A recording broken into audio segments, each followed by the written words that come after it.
All right, welcome aboard to the conditions that fostered the American Revolution. The essay prompt here is discuss the 5 conditions that fostered the American Revolution, also describe the new British policy and how it led to political unification of the colonies. So learning objective 1 is going to have us discuss the nature of the American Revolution and the 5 conditions that fostered it. It's commonly held that high taxes pushed the colonists towards the brink of rebellion until eventually the conflict became so unwieldy that war was the only solution. But historians really disagree with that popular sentiment of the revolution, that it wasn't really set by a single cause of taxes, disrespect. It was set in motion by a set of conditions. So, I mean, it's true that the new taxes were ill-timed after 1763, and we'll go into that a little bit later. But many historians deny that the British policy discriminated heavily against the colonies. Taxes were relatively low in many cases. Although English taxation measures precipitated the rebellion, it definitely would be a mistake to interpret the American Revolution as resulting solely from economic causes or just those taxes that were at play. So as stated before by John Adams, this is a great quote just to really understand the revolution. But what do we mean by the American Revolution? Do we mean the American War? The revolution was effected before the war commenced. The revolution was in the minds and the hearts of the people. This radical change in the principles, opinions, sentiments, and affections of the people was the real American Revolution. And what he meant by that was the American Revolution was a process that started with the Virginia House of Burgesses of 1619 and the Mayflower Compact of 1620, and which continued through the intercolonial committees of correspondence and eventually led to the First and Second Continental Congress, leading to the Declaration of Independence, and so on and so forth. So it's important to keep in mind that the American Revolutionary War was fought to preserve what the American Revolution as a process had completed by 1776. So in 1787, Dr. Benjamin Rush from Massachusetts expanded on John Adams' interpretation of the American Revolution. There is nothing more common than to confound, which means to confuse, the terms of the American Revolution with those of the late American War. The American War is over, but this is far from being the case with the American Revolution. On the contrary, nothing but the first act of the great drama is closed.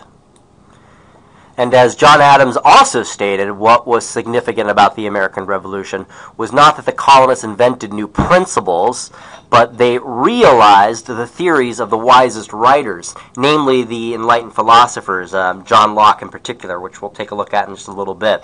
They actualized them and they legalized them by institutionalizing them. That was, and indeed it remains, the supreme achievement of the American Revolution. Indeed, that was and is the American Revolution. It was not a new revolutionary idea that brought about the American Revolution or changed American complacency, but it was the revolutionary conditions of and the uniqueness of the American social, economic, and political system that forced American thinkers to come up with new ideas to understand and explain their position. So the first condition, the environment. This one takes a little unpacking. It's not too difficult to understand, but I've got to take some time to unpack this one. The first condition is sometimes called the silent pressure of the environment, which helped create an American character in an atmosphere freer than that in Europe. And in so doing, it's going to distinguish American society greatly from European society. So the American environmental experience reinforced the idea of the worth of the individual and his self-reliance. It created a strong sense of individualism, just the land itself and the availability of the land.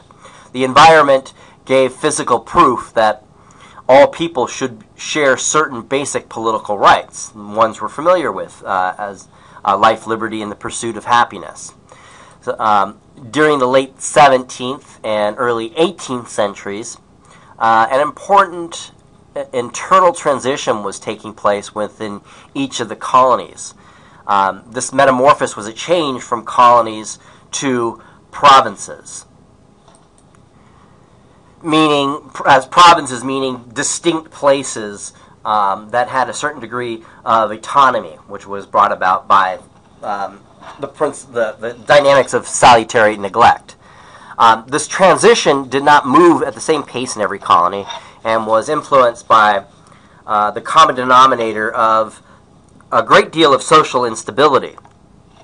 So, in the early years of colonization, the unstable environment provided for a great deal of social mobility. But even more important, it also provided for a tremendous amount of anxiety in all colonists regarding their social and economic positions. These anxieties were caused because the colonists faced an unsettled present and thoroughly unpredictable future. Sound familiar? And such anxiety plus the opportunity for social mobility, so you basically have the tremendous fear with the aspect of hope, which is always a danger in any given society, led to a tremendous amount of class conflict as people competed for nature's resources, as was seen in Bacon's Rebellion in 1676 that we covered in an earlier lecture.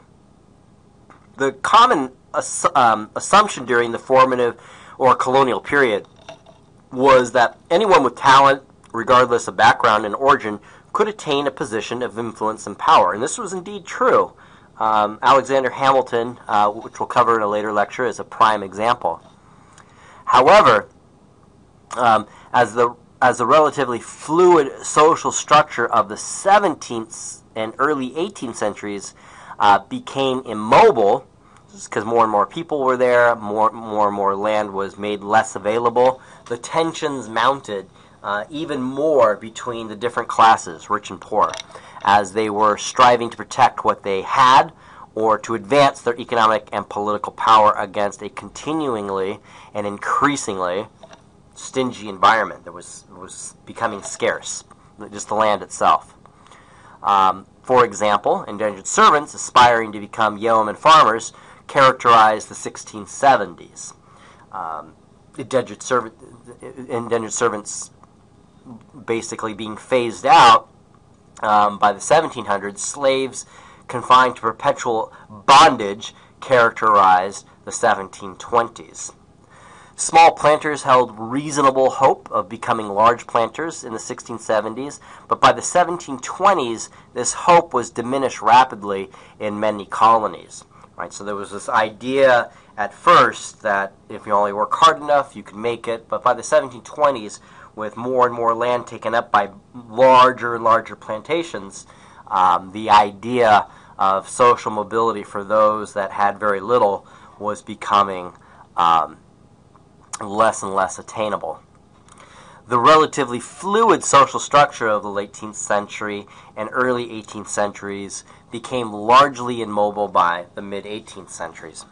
So, for example, during this period, colonial instability in Virginia was transformed into political stability. The desire for colonial political power was transformed into a triumph of provincial political power. That is, those that had the most to lose, the richest, were striving to institutionalize their political power within their particular colonies, making it, in a sense, a province rather than a colony. With the stabilization of political power, the social structure became clearly defined, frozen at the bottom by the influx of slaves, and frozen at the top by the final emergence of a provincial elite who were not easily persuaded to accept new members into their exclusive circle, as the case with any elite group.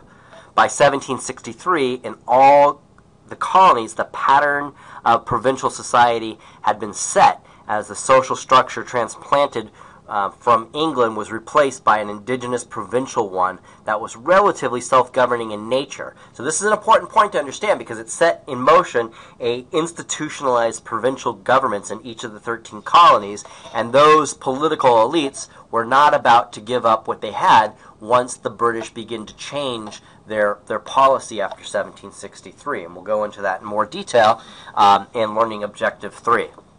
So the second condition that helped foster the American Revolution was the Enlightenment. Let me repeat that. The second condition that helped foster the American Revolution was the Enlightenment and its impact on the American mind. So when I ask you what influenced the Declaration of Independence, what philosophy influenced it, you want to say the Enlightenment did. Right? Every American should understand the existence of the Enlightenment. It's incredibly important to the very character of what it means to be an American. So the Enlightenment, or the Age of Reason, was the product of the writings of liberal political philosophers of Europe and had a great impact on the minds of American intellectual leaders. It reinforced the practical, the real-life lived experience of the American environment as it applied reason to authoritarian institutions and people. So what we'll discuss later with the Declaration of Independence, it was the Declaration of Independence was absolutely the result of the Enlightenment philosophers, mainly John Locke, writers who envisioned a universe based on impersonal scientific laws that governed the behavior of all matter. Let me repeat that.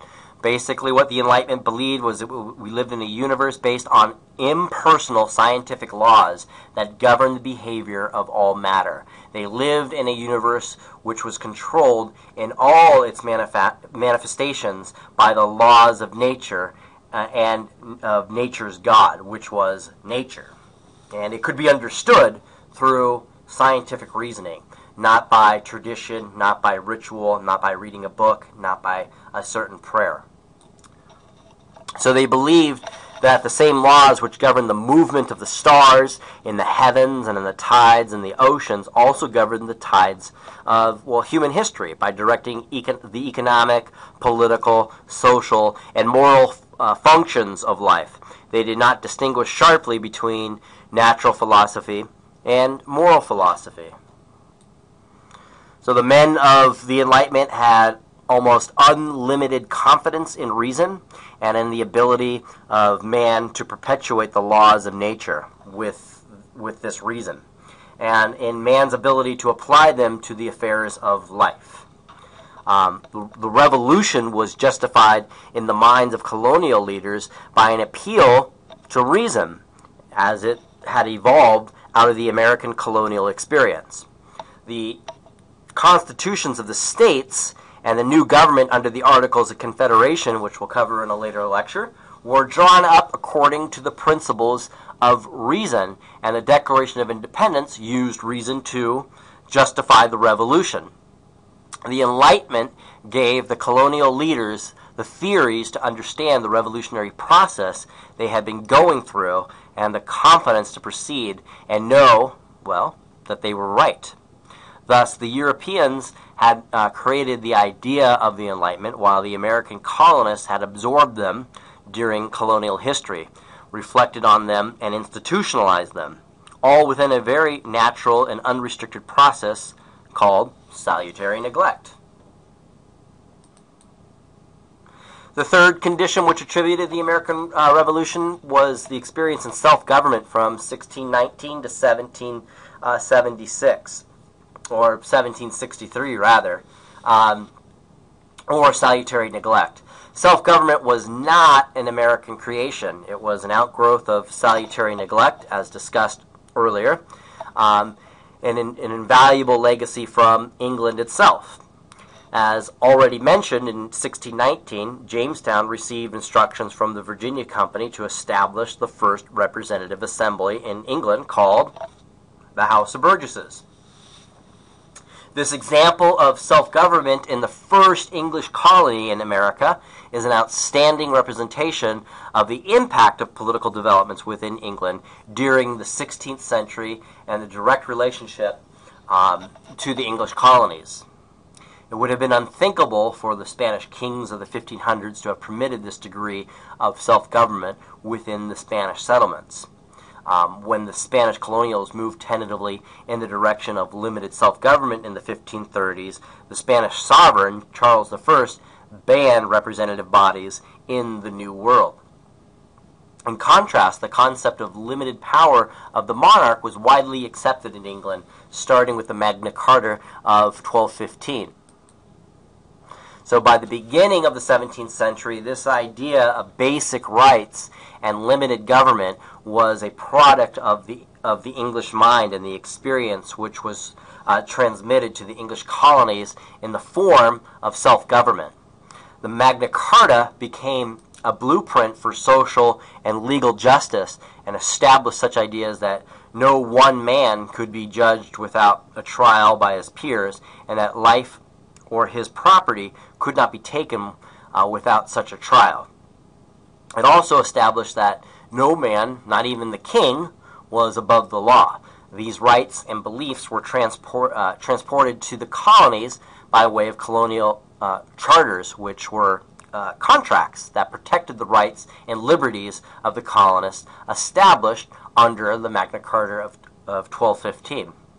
It was the combination of England's neglect and the three basic rights, and these basic rights, which were developed on English soil and transplanted to America, where they were allowed to germinate in a much freer environment, just due to the open land, lack of pre-existing institutions, and whatnot. That led to the provincial governments, which developed under the leadership of political leaders like Samuel Adams, John Adams, Patrick Henry, George Washington, Thomas Jefferson, Alexander Hamilton, so on and so forth. Thus, American political independence was an evolutionary process that started with the House of Burgesses in 1619 and evolved through the intercolonial committees of correspondence and the Second Continental Congress of 1775. The fourth condition of economic dependence was discussed when we covered mercantilism. So, as was the case with political independence, economic independence was also an evolutionary process. This was demonstrated when England was forced to shift her emphasis from the regulation of trade, Navigation Acts, the primary concern in the 17th century, to the regulation of manufacturing by the use of the Trade Acts, the Woodland Hat Act, etc., in the 18th century. Before a country can be politically independent, it has to be economically independent, right? It's the idea of a teenager, a rebellious teenager, comes to mind, right? If the parents tell the kid at one point, "Hey, why don't you get out of the house?" The kids sometimes will change their tune because they realize that they're not economically independent, although they feel independent as a person. By 1763, the colonists were basically economically independent, but were tied to the British Empire by economic benefits, customs, and frankly just habit. The last condition, and that to spark and ignite the American War for Independence and led to the climax of the Revolution, was the new British Imperial Policy, which was implemented after 1763 because of the French Indian War, creating a time and need for England to focus on its colonies, which we discussed in the last lecture. And this will be the focus of Learning Objective 3. So I'll see you there. Take care.